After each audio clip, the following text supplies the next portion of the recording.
మమ్మల్ని జ్ఞాపకం చేసుకుని బలపరచడానికి మీరే కృపను గురించి మా హృదయాన్ని చేయండి. ఈ దినము కొన్ని నిమిషాలు నీ వాక్యంలోకి వెళుతూ ఉండగా ప్రత్యేకంగా మీరు మాతో మాట్లాడమని యేసు పరిశుద్ధ నామములో అడుగుచున్నాము తండ్రి, ఆమేన్. పిల్లల, అపోస్తలుడైన పౌలు గారు హెబ్రీయులకు రాసిన పత్రికలో ఒక ప్రాముఖ్యమైన విషయాన్ని ఆయన ప్రస్తావిస్తూ వచ్చారు. మీరు మందులు కాక విశ్వాసము చేతనైనను ఓర్పు చేతనైనను వాగ్దానములను స్వతంత్రించుకుని వారిని పోలి నడుచుకున్నట్లుగా మీలో ప్రతి వాడును మీ నిరీక్షణ పరిపూర్ణము నిమిత్తము మీరు ఇది వరకు కనపరిచిన ఆసక్తిని తుదమట్టుకు కనపరచవలనని అపేక్షించుచున్నాము. అపోస్తలుడైన పౌలు గారు ఈ వచనములో మనతో ఏమని మాట్లాడుతున్నారంటే, మీరు వాగ్దాన ఫలము అనుభవించారు. మీరు వాగ్దాన ఫలము అనుభవించాలి అంటే మీరు వాగ్దానమును స్వతంత్రించుకున్న వారిని పోలి నడుచుకోవాలి అన్నాడు. అంతమట్టికి కాదు, మీ నిరీక్షణ పరిపూర్ణమగునట్లుగా మీరు ఇదివరకు కనపరిచిన నిరీక్షణను మీరేం చేయాలట? తుదమట్టుకు కనపరచాలి అన్నాడు. హల్లెలూయా. ఏం కనపరచాలన్నాడండి? నిరీక్షణ. చెప్పండి, ఏమిటి నిరీక్షణ? నిరీక్షణ అంటే ఏంటి?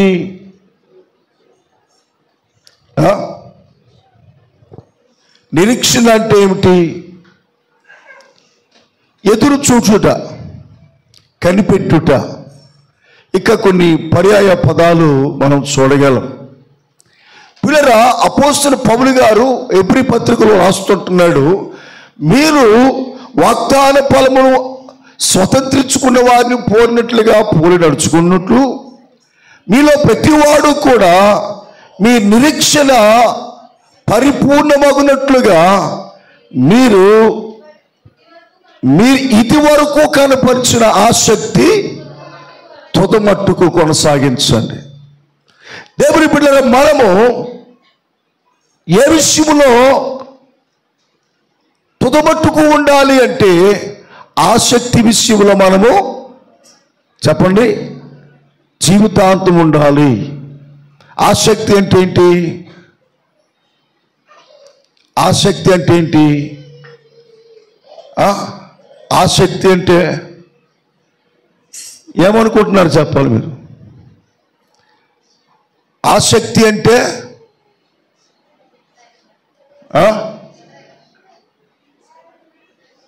ఇంట్రెస్ట్. Very good. మా వాళ్ళకి ఇంగ్లీష్ తప్ప తెలుగు రాదు. ఆసక్తి అంటే ఇంట్రెస్టే. తెలుగులో చెప్పండి. కోరుకొనుట, ఇష్టమైన దానిని కోరుకొనుట. దేవుని బిడ్డలారా, పౌలు గారు చెప్పినట్లుగా మనము ఏ ఏ విషయాలలో ఆసక్తి కలిగి ఉండాలో దేవుని వాక్యంలో మనం జ్ఞాపకం చేసుకుందాం. మొట్టమొదటిగా దేవుని బిడ్డలారా, మనము దేని విషయంలో ఆసక్తి కలిగి ఉండాలి అంటే ప్రకటన గ్రంథము 3వ అధ్యాయములో యోహాను గారు చెప్తున్న మాటలను మనం జ్ఞాపకం చేసుకుందాం. ప్రకటన గ్రంథము 3వ అధ్యాయము 19వ వచనాన్ని చదివితే, నేను ప్రేమించిన వారందరినీ గద్దించి శిక్షించుచున్నాను కనుక నీవు ఆసక్తి కలిగి మారు మనసు పొందుము. దేవుని స్తోత్రం చెప్తాం గట్టిగా, హల్లెలూయా. పిల్లరా, లవొదికయ సంఘము గురించి దేవుడు ఒక అద్భుతమైన విషయాన్ని మాట్లాడుతూ ఉన్నాడు. ఈ లవొదికయ సంఘము ఎలాంటిదంటే వెచ్చగాను లేదు, చల్లగాను లేదు, నులివెచ్చని స్థితిలో ఉన్నది. ఈ లవొదికయ సంఘములో ఉన్న ఇంకో దౌర్భాగ్యం ఏమిటంటే, నేనే భక్తిపరులము, మేమే ధనవంతులము, మేము చాలా గొప్పవాళ్ళము, మాకు ధనం ఎక్కువ ఉంది అని వాళ్ళు వెర్రవీగుతూ ఉన్నారు. ఈ లవొదికయ సంఘములో ఉన్న దరిద్రత ఏమిటంటే గర్వించే స్వభావము అనేది వారిలో కనిపిస్తుంది. కాబట్టి ఈ లౌకిక సంఘము గురించి దేవుడు కోరుకున్నది ఏమిటి అంటే, నేను ప్రేమించిన వారిని గద్దించి శిక్షించుచున్నాను అంటున్నాడు. దేవుని బిడ్డలారా, దేవుడు ఎవరినైతే ప్రేమిస్తాడో, దేవుడు ప్రేమించిన ప్రతి వారిని కూడా దేవుడు ఏం చేస్తాడు? గద్దిస్తాడు. ఇప్పుడు ఏం చేస్తాడు? గద్దిస్తాడు. దేవుడు ఎవరిని గద్దిస్తాడు? ప్రేమించిన వారిని మాత్రమే గద్దిస్తాడు. ఈరోజు దేవుని బిడ్డలారా, చాలా మందికి ఏది ఇష్టం ఉండదు? గద్దింపు ఇష్టం ఉండదు. నేను మొన్న ఆ మధ్యన వాక్యం చెప్పాను. ఏమండి, తైలాభిషేకం అంటే ఏంటి? నూనె చల్లుకోవడం కాదు. ఏమండి, నీతిమంతులు గద్దించుట నాకు తైలాభిషేకము అన్నాడు. అంటే గద్దింపు ఎలాంటిదంటే తైలాభిషేకము లాంటిది అని దావీదు మాట్లాడుతూ ఉన్నాడు. ఈరోజు దేవుని బిడ్డలు, దేవుడు అంటున్నాడు, ఏ వ్యక్తి అయితే దేవుడు ప్రేమిస్తున్నాడో ఆ వ్యక్తిని దేవుడు ఏం చేస్తాడట? గద్దిస్తాడట, శిక్షిస్తాడు. ఆ తదుపరి చేయవలసిన పని ఏమిటంటే, దేవుడు కోరుకున్నది ఏమిటో తెలుసా? నీవు ఆసక్తి కలిగి మారు మనసు పొందము అంటున్నాడు. అంటే ఏ విషయంలో మనము ఆసక్తి కలిగి ఉండాలి? మారు మనసు పొందడంలో మనం ఏం చేయాలి? ఆసక్తి కలిగి ఉండాలి. దేవుని బిడ్డలారా, అందుకనే పేతురు గారు ఆ పెంతెకొస్తు దినాన ఆయన ఒక మాట ప్రస్తావన చేస్తూ ఉన్నాడు. చూడండి, అపోస్తుల కార్యము 2వ అధ్యాయములో మనం చూస్తే పేతురు గారు ప్రసంగం చేస్తూ ఉండగా అనేక మంది వాక్యం విన్నారట. వాక్యం విన్న వారి హృదయాలలో వాక్యము గుచ్చుకుందట. చెప్పడు ఏం చేసింది? వాక్యము గుచ్చుకుంది. చూడండి, 2వ అధ్యాయం 37 వచనం చూడండి. వారు ఈ మాటలు విని హృదయములో నొచ్చుకునే అనే మాటకు అర్థమేంటి? కింద పొడవబడి. అమ్మా, వాక్యము హృదయాన్ని ఏం చేస్తుంది? పొడుస్తుంది. ఏమండి, ఇప్పుడు మనం కత్తించుకుని మన చేతి మీద పొడుచుకున్నాం అనుకోండి, ఏమొస్తుంది? బ్లడ్ వస్తుంది. ఎక్కడి నుంచి వస్తుంది? ఎక్కడ పొడుచుకున్నామో అక్కడి నుంచే వస్తుంది. కానీ హృదయంలో పొడుచుకుంటే మరి బ్లడ్ ఎక్కడి నుంచి వస్తుంది?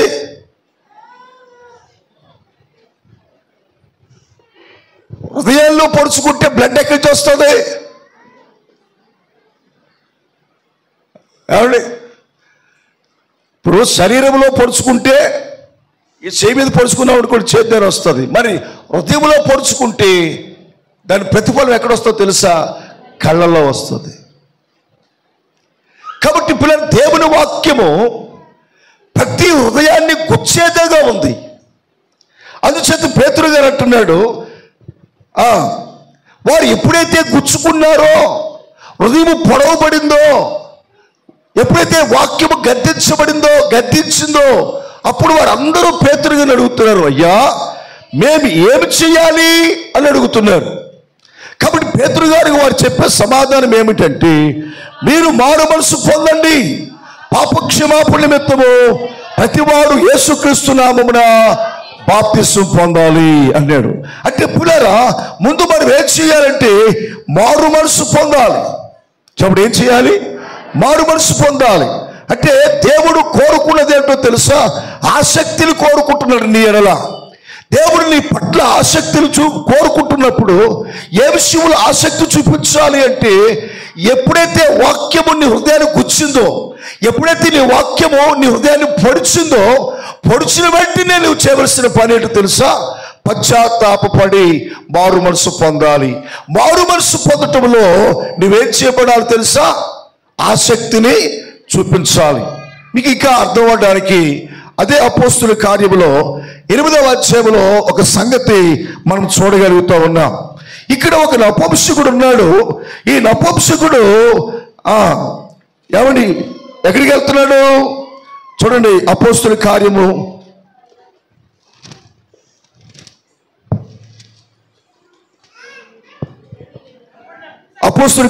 8వ అధ్యాయము 28వ వచనం చదవండి. తన రథము మీద కూర్చుండి 36 చదువుతాలి. వారు త్రోవలో వెళ్ళుచుండగా నీళ్లున్న ఒక చోటికి వచ్చినప్పుడు నపుంసకుడు, ఇదిగో నీళ్లు, నాకు బాప్తిస్మిచ్చులకు ఆటంకమేమని అడిగి రథము నిలుపమని ఆజ్ఞాపించెను. హల్లెలూయా. పిల్లరా, ఇక్కడ యెరూషలేము నుండి గాజాకు పోవు అరణ్య మార్గములో ఫిలిప్పు గారు ఒక వ్యక్తిని కలుసుకున్నాడు. ఈ వ్యక్తి ఐథియోపియుడు. ఈ ఐథియోపు దేశానికి ఇతను ఎలా ఉన్నాడంటే ధనాగారం అంతటికి మంత్రిగా ఉన్నాడు. పిల్లలు, ఇతనుకున్న ఆసక్తి ఏమిటి? ఇతనుకున్న ఆసక్తి ఏంటి? మందిరానికి వెళ్ళాలని ఆసక్తి. అమ్మా, ఇతనుకున్న ఆసక్తి ఏంటి? మందిరానికి వెళ్ళాలని ఆసక్తి. ఐథియోపు దేశం నుండి యెరూషలేము 1000 కిలోమీటర్ల ప్రయాణం అండి. ఈ 1000 కిలోమీటర్ల ప్రయాణం కూడా ప్రతి ఆదివారం కూడా ప్రయాణం చేస్తూ వెళ్తున్నాడు. ఏమండి, ఈ నపుంసకుడు ఎన్ని కిలోమీటర్లు వెళ్తున్నాడు? 1000 కిలోమీటర్లు వెళ్తున్నాడు. అంటే 1000 కిలోమీటర్లు మందిరానికి వెళ్తున్నాడంటే ఆ వ్యక్తికి ఏముందంటారు? ఆసక్తి ఉంటేనే కదా వస్తాం. ఆసక్తి ఉంటే వెంటనే వెళ్ళాలనిపిస్తుంది. కానీ ఇప్పుడు నపుంసకుడు 1000 కిలోమీటర్లు వెళ్తున్నాడు, కానీ ప్రయోజనం ఏంటి? ప్రయోజనం ఏంటి? ఎవడు మీరు గుడికి వస్తున్నారని ఆదివారం అని వచ్చి వెళ్ళిపోతున్నందువల్ల ప్రయోజనం ఏంటి?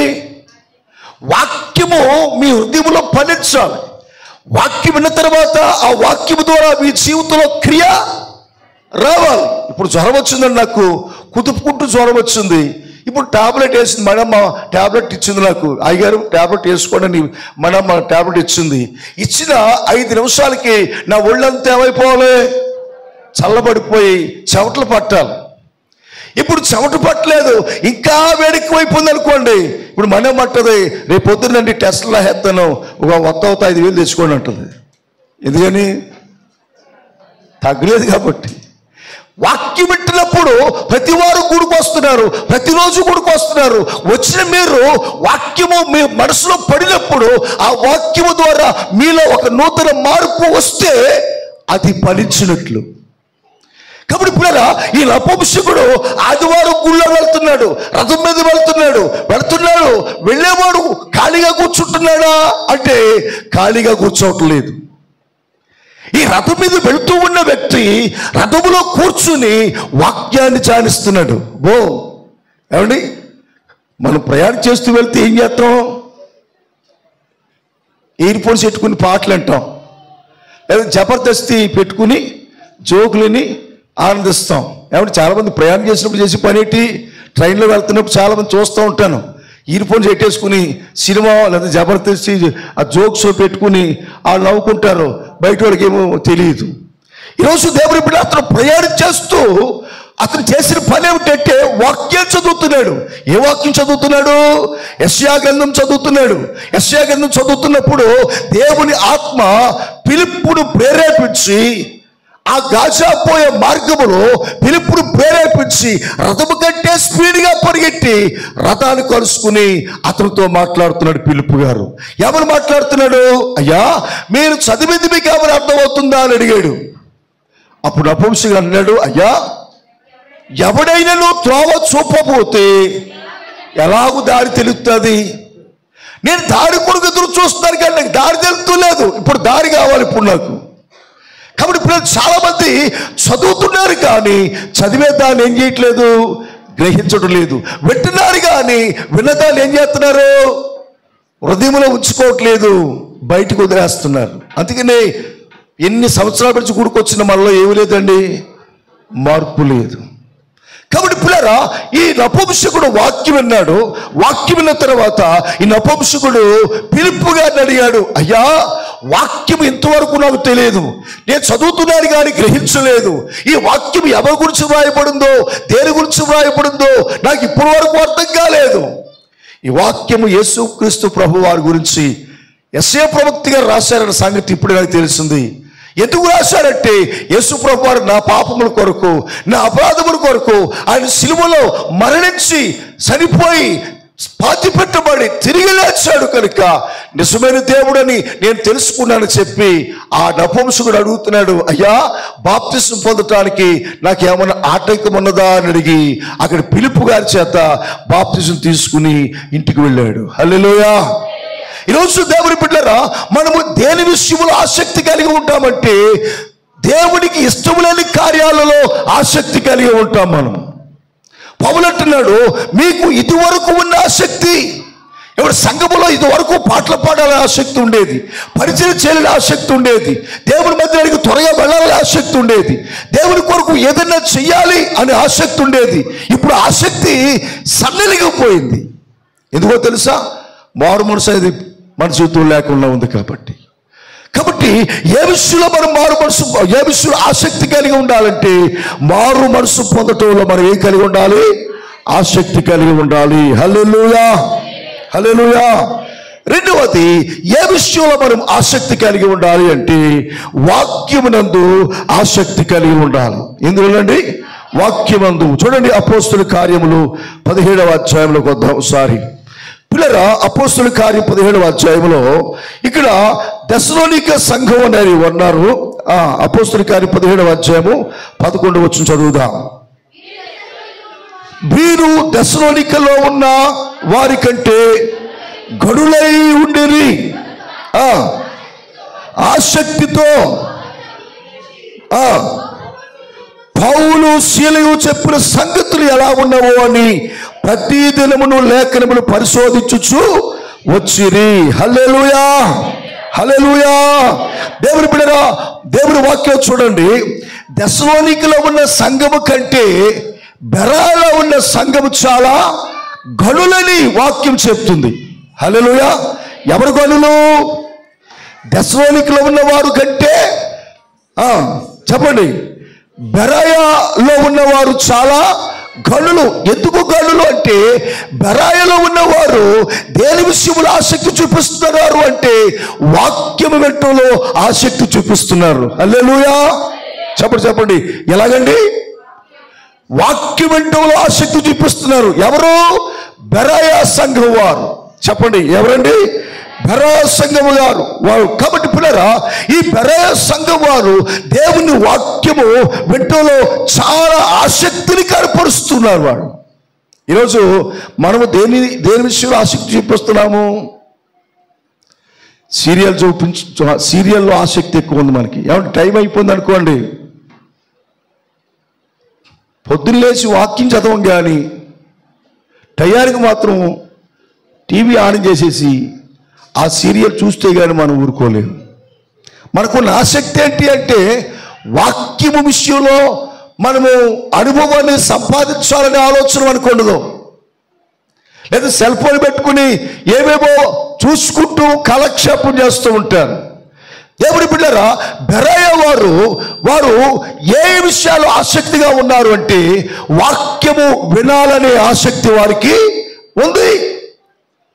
దేవుని బిడ్డలారా, ఈ రోజున దేవుని కూర్చున్న మాటలు మనం వినాలనే ఆలోచన, వినాలనే కోరిక మనం కలిగిన వారిగా ఉండాలి. అందుకనే దావీదు అంటాడు, చూడండి 119వ కీర్తన 119వ కీర్తన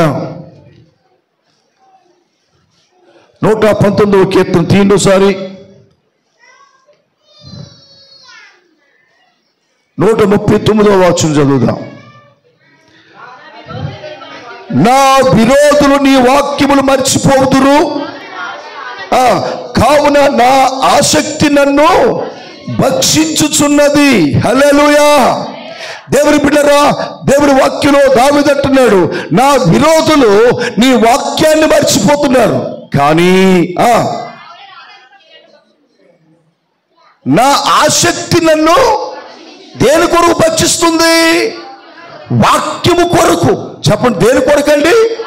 వాక్యము కొరకు. విశ్వాసం ఎప్పుడూ కూడా వాక్యము కొరకు తహతహలాడాలి. దేని కొరకండి? విశ్వాసి, రక్షింపబడిన విశ్వాసి వాక్యము చదువుకోవాలనే తహతహలాడాలి, వాక్యము వినాలనే తహతహలాడాలి. చూడండి పిల్లరా, మనం ఎక్కడన్నా మనకిష్టమైన పాట కానీ మనకిష్టమైన జోక్ కానీ వినిపించింది అనుకోండి, చేసే పని వదిలేసి ఏం చేస్తాం? మాట్లాడరేటి? చేసే పని వదిలేసి ఏం చేస్తాం? ఆలకిస్తాం. అంటే మనకి ఆ పాట మీద కానీ ఆ మాట మీద కానీ ఇంట్రెస్ట్ ఉంది. ఇప్పుడు దేవుడి వాక్యం చెప్తుంది, నా విరోధులు నీ వాక్యాన్ని వారు ఏం చేశారట? మర్చిపోయారు. అయితే నేనైతే వాక్యము పట్ల ఆసక్తి కలిగిన వాడు లేదా? సంఘం అంటే భోజనం కొరకు కాదు, సంఘం అంటే గిఫ్టుల కొరకు కాదు, సంఘం అంటే బహుమానాల కొరకు కాదు. సంఘం అంటే ఏమిటో తెలుసా? నీతి, సమాధానము, పరిశుద్ధాత్మ యందలి ఆనందముతో కూడినదే సంఘం. హల్లెలూయా చెప్పండి, హల్లెలూయా. ఈరోజు దేవుని బిడ్డలారా, వాక్యం వింటున్న నీవు నేను కూడా గింజలు కాదు, గింజలు ఎక్కడున్నా నీకు దేవుడు ఇస్తాడు. నువ్వు దేని కొరకు తాపత్రయపడాలి? వాక్యము కొరకు తాపత్రయపడాలి. నీవు దేని కొరకు ఆశపడాలి? దేవుని వాక్యం కొరకు ఆశపడాలి. అందుకనే దావీదు 42వ కీర్తనలు అంటాడు, కోరవ కుమారులు అంటారు, ఆ దుప్పి నీటి వాగుల కొరకు ఆశపడినట్లు దేవా నీ కొరకు నా ప్రాణము.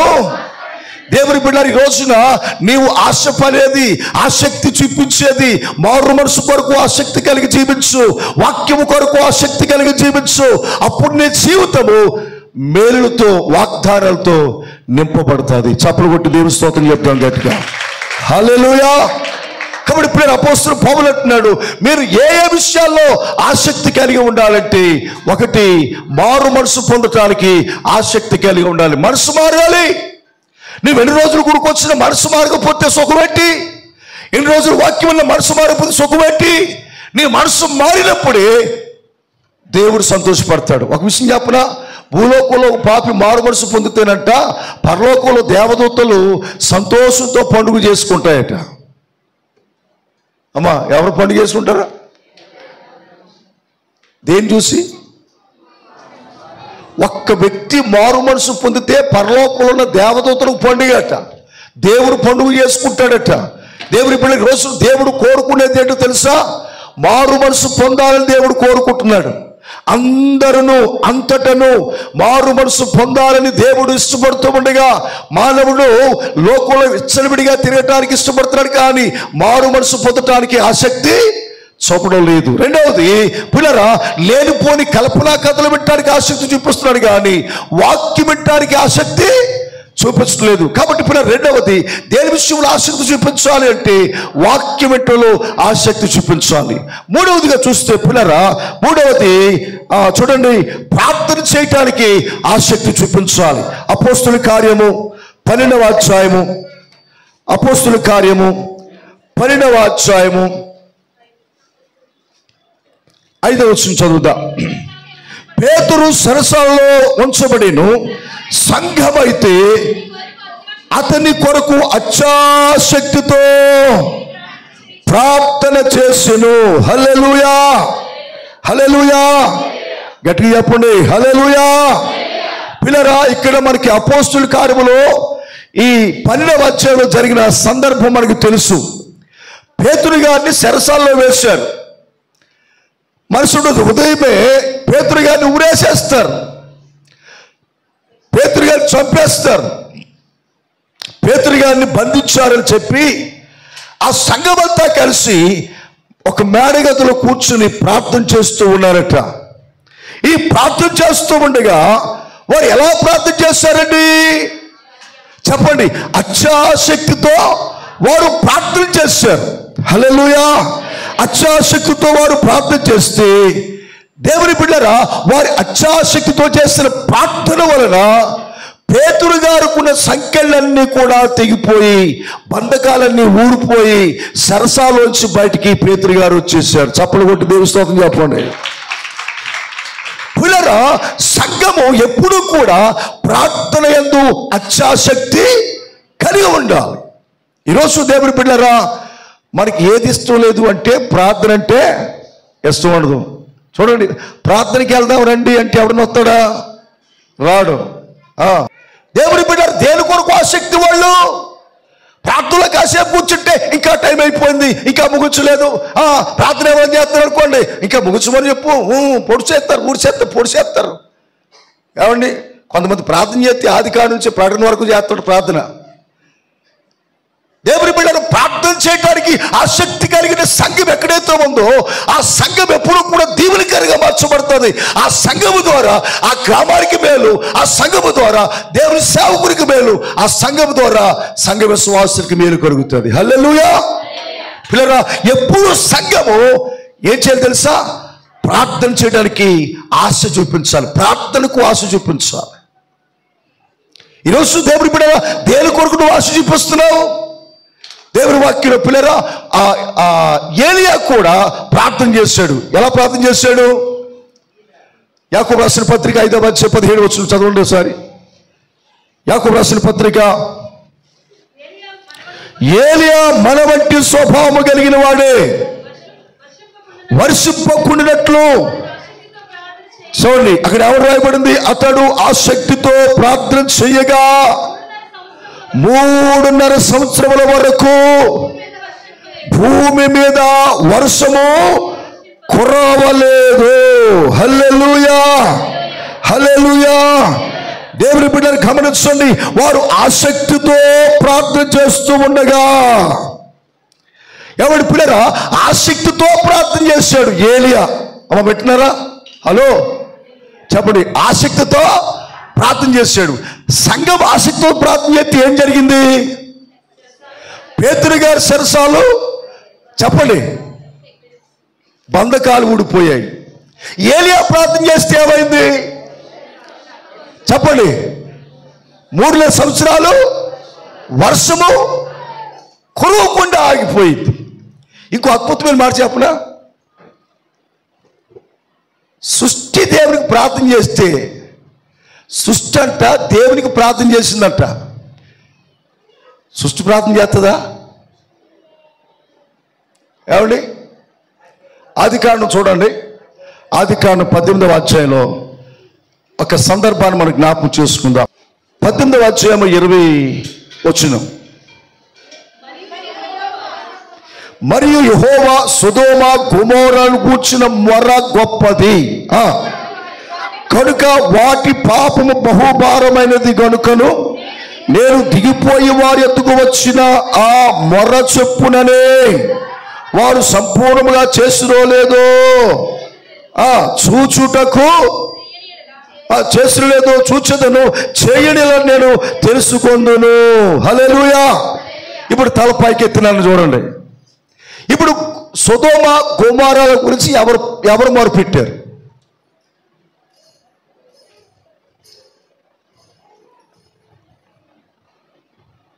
నా ప్రశ్న అర్థమైందా? సొదొమ గొమొర్రా పట్టణాల గురించి ఎవరు మొరపెట్టారు?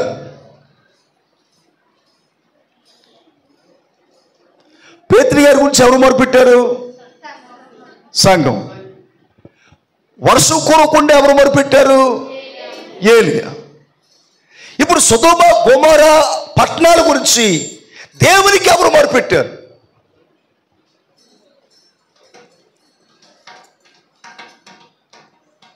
చెప్పండి, ఎవరు మొరపెట్టారు? సృష్టి దేవునికి మొరపెట్టిందంట. చెప్పండి, ఎవరు మొరపెట్టారు? సొదొమ గొమొర్రాలో ఉన్న గోడలు దేవునికి మొరపెట్టాయట. సొదొమ గొమొర్రాలో ఉన్న ఆ చెట్లు దేవునికి మొరపెట్టాయట. సొదొమ గొమొర్రాలో ఉన్న భూమి దేవునికి మొరపెట్టిందట. సొదొమ గొమొర్రాలో ఉన్న ఆ ప్రకృతి అంతా కూడా సొదొమ గొమొర్రాలో ఉన్న పాపము ప్రకృతి చూడలేక దేవునికి మొరపెట్టాయట ఆసక్తితో. ఎంత విచిత్రం అండి! నువ్వు అనుకుంటున్నావు నేను 4 గోడల మధ్య నేను పాపం చేస్తున్నాను, ఎవరు చూసి వచ్చాడని. ఎవరు ఒక విషయం చెప్పలా? నువ్వు పడుకున్న మనసు నీ కొరకు విజ్ఞాపన చేస్తుంది దేవుని దగ్గర. నీవు పడుకున్న మనసు కాదు, నీ ఇంట్లో ఉన్న కిటికీలు దేవుడికి మొరపెడతాయి, నీ ఇంట్లో ఉన్న గోడ దేవుడికి మొరపెడుతుంది. నువ్వు చేసే ప్రతి అకృత్యాలన్నీ కూడా దేవుడికి మొరపెడతాయి. దేవుడు ప్రార్థన వింటా మాట్లాడాలి. ఏ సృష్టి దేవుడు మొరపెడదా? మాట్లాడేటండి. మొరపెడదా? నమ్ముతున్నారు మీరు? సృష్టికి నోరు లేదా? ప్రతి దానికి దేవుడు నోరిచ్చాడు. ఇప్పుడు సొదొమ గొమొర్రాల గురించి ఆసక్తితో ఎవరు ప్రార్థన చేశారు? సృష్టి. సొదొమ గొమొర్రాలో భూమి దేవుడికి మొరపెట్టింది, ఆ ఇళ్ళు దేవుడికి మొరపెట్టాయి, ఆ గుమ్మాలు దేవుడికి మొరపెట్టాయి, కిటికీలు మొరపెట్టాయి, చెట్లు మొరపెట్టాయి. ప్రకృతి అంతా కూడా గుండెలు బాదుకుని, అయ్య బాబోయ్ ఈ పట్టణంలో చేసిన అకృత్యాలు, ఈ పట్టణంలో చేసిన పాపము మేము భరించలేము, చూడలేకపోతున్నామయ్యా, నీవు తీర్పు తీర్చవా అని మొరపెడితే దేవుడు సృష్టి మొర ఆలకించి సొదొమ గొమొర్రా దిగొచ్చాడట. హల్లెలూయా, హల్లెలూయా. ఈరోజు దేవుని బిడ్డలారా, ప్రార్థనలో అంత శక్తి ఉంది. అందుచేత పిల్లరా, సంఘం ఎప్పుడూ కూడా దేని విషయంలో ఆసక్తి చూపించాలంటే ప్రార్థన అంటే చెప్పండి, ఆసక్తి చూపించాలి.